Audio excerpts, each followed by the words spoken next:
আপনারা আমাদেরকে সহযোগিতা করতে রাজি আছেন ইনশাআল্লাহ?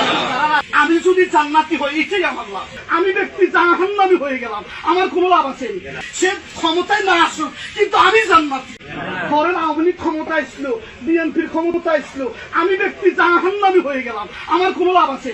আর বিএনপিও ক্ষমতা আসলো না, আমিও ক্ষমতা আসলাম না, কিন্তু আমি আল্লাহর পক্ষে, কোরআনের পক্ষে থাকার কারণে আমি যাকে ভোট দিছি সে ক্ষমতায় না আসুক, কিন্তু আমি জান্নাতি।